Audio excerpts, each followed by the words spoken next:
Well, hello everybody and welcome to Jeff's Baking Blog. Today I'm going to make a yoghurt loaf cake, and this is going to be flavoured with some almond extract and some lemon zest, and I'm also going to use light brown sugar which will give a slight caramel flavour, but you could use caster sugar or granulated sugar, but I'm using the light brown sugar, which will actually slightly change the colour of the batter as well, but that's fine. So, very simple recipe. Mix the wet ingredients together, mix the dry ingredients together, combine them, put them in a 2-pound loaf tin, which is about 9 by 5 inches, which is 23 by 13 centimetres, something like that. And they go into a preheated oven.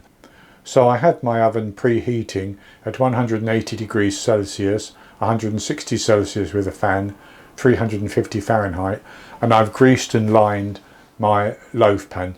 But you could just grease it and flour it, but I'd like to line my pans. So that's what I've done, and I'll go on to the ingredients. So I have 200 grams, which is 1 1/3 cups based on scooping packed flour into a 250 milliliter cup of plain flour. I have 175 grams, 3/4 of a cup plus 2 tablespoons of light brown sugar. I have 180 milliliters, 3/4 of a cup of a natural yogurt or a plain yogurt. I have 120 milliliters, which is half a cup of a flavourless oil. You could use softened butter instead if you wanted to, and half a cup of that would be about 112, 113 grams.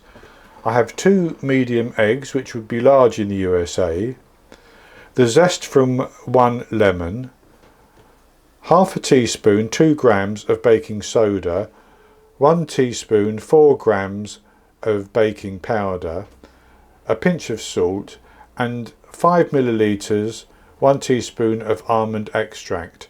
Now, almond extract is very strong, so you can adjust how much you use to suit your preference, but for me I think 1 teaspoon will give a nice almond flavour, combining just with that subtle lemon flavour. So that's all the ingredients, and as I said, we need to mix wet ingredients together and dry ingredients together. And in this instance, sugar is a wet ingredient.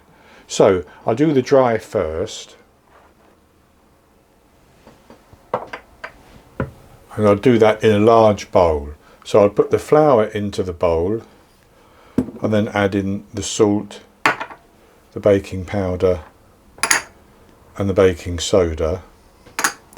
And then I'm going to give those a good stir around with a whisk, because I want to get those other ingredients mixed into the flour.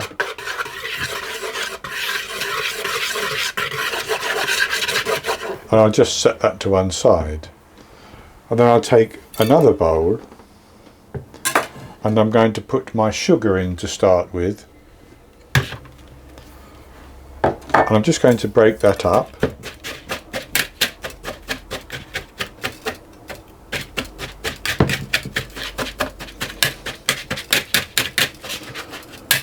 And then I'm going to add in my lemon zest. I'll do that at this stage because I want to rub the lemon zest into the sugar. That helps to release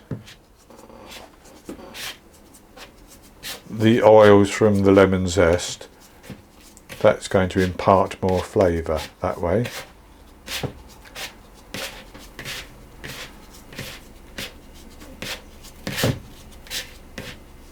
That's good.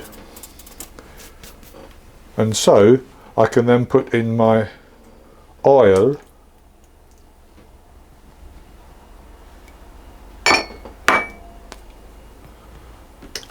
my egg, or eggs should I say, and my yogurt.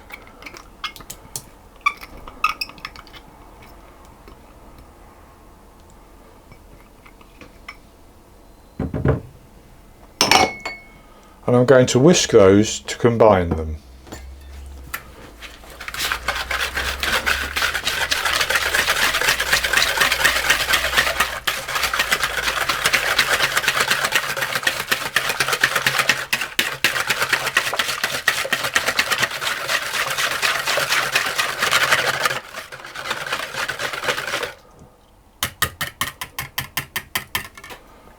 that didn't take long at all.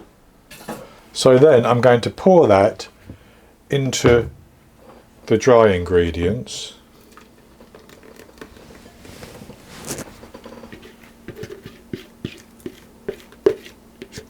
And I'm going to simply fold that into the flour until everything is combined.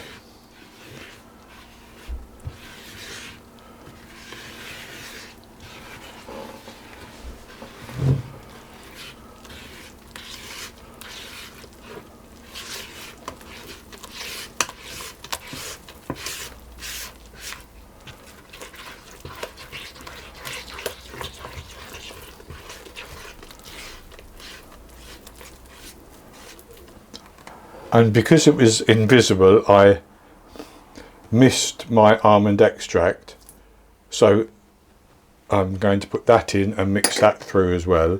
That should have gone into the wet ingredients.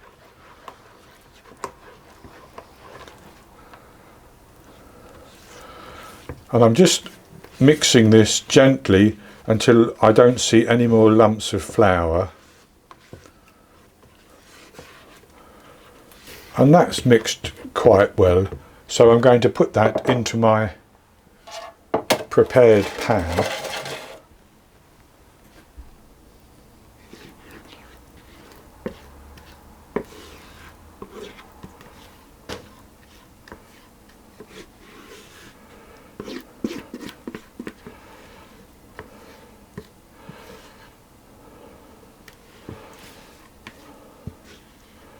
And that's good enough like that. And as you can see, that only just about half fills the pan. So it's not going to rise up above the top of this loaf tin. If you have a slightly smaller loaf tin, you could use that. And these £2 loaf tins tend to come in a variety of sizes and shapes actually. But this one will make just a nice sliceable loaf. It will rise up as it bakes, and it will probably split along the top as well, as loaf cakes tend to do. So I'm going to put it into the oven and I'm going to bake it for about 45 minutes until a skewer poked into the centre comes out clean. And when it does, I'll take it out of the oven and leave it in the tin for about 10 minutes or so.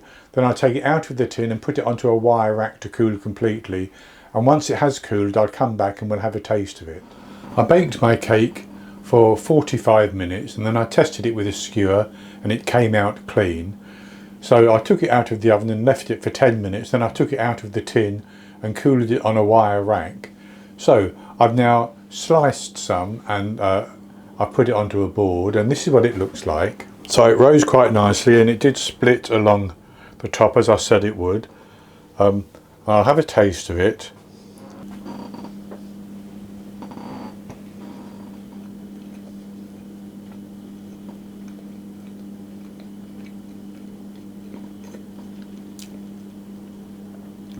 It has a lovely soft texture, and I get the flavour of the almonds and just the slightest little citrus hit as well.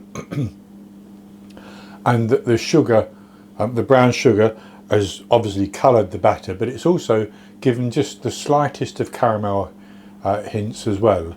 So this is a very easy cake to make, and it will store quite nicely in an airtight container. And if you want to store it in the fridge, because it's got oil in it, it will retain the softness. If it has butter in it, then the cake tends to go slightly firmer in the fridge.